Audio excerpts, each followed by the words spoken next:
On vous connaît surtout pour vos balades radiophoniques, pour vos interventions également sur Arte TV avec Vie Rapide. Et là, c'est une nouvelle facette de votre personnalité que vous nous dévoilez, une facette littéraire cette fois, et donc ça nous fait particulièrement plaisir de vous accueillir dans cette médiathèque. J'ai envie de dire, on profite de l'espace que l'on a pour se mettre et pour continuer à raconter des choses, à raconter ce qui nous énerve, ce qui nous tient à cœur, ce qui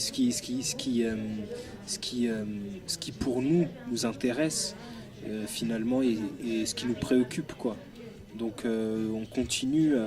Hier et aujourd'hui c'était au Bondi Blog avec des articles.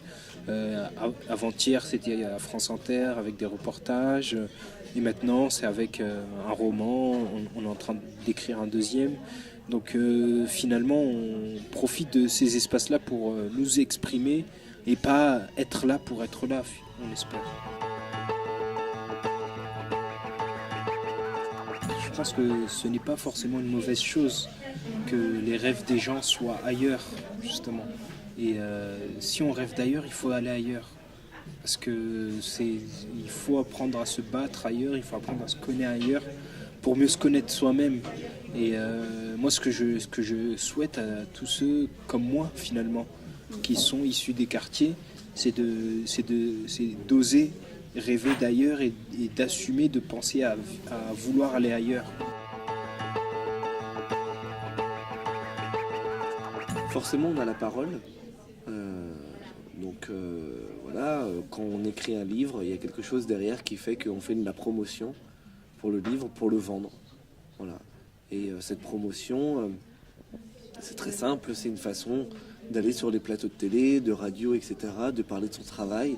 Et à ce moment-là, effectivement, on a la chance de pouvoir prendre la parole, être exposé. Voilà. C'est pas forcément quelque chose qu'on aime faire, mais c'est quelque chose qu'il faut faire. Donc oui, on est plus écouté que quelqu'un qui n'a pas la parole, forcément. Mais c'est l'occasion à chaque fois de prendre la parole pour d'autres, pour les gens qui ne l'ont pas. Il y a quelque chose de très de vrai, de toute manière, de toute personne qui a écrit un livre a passé des messages dans son livre. Des messages très personnels, très intimes. Et nous, ça a été notre cas dans ce livre. On a toujours choisi les sujets instinctivement. C'est-à-dire qu'il y avait quelque chose à ce moment-là qui faisait qu'on voulait raconter ça ou parler de ça. Je pense qu'un très bon sujet, c'est un sujet qu'on a envie de faire. Voilà. Il n'y a pas spécialement d'obligation de fait de vouloir raconter ça ou ça parce que c'est d'actualité. Il faut simplement raconter le sujet qu'on a envie de raconter à ce moment-là. Voilà. Et on a toujours eu la liberté de raconter ce qu'on voulait.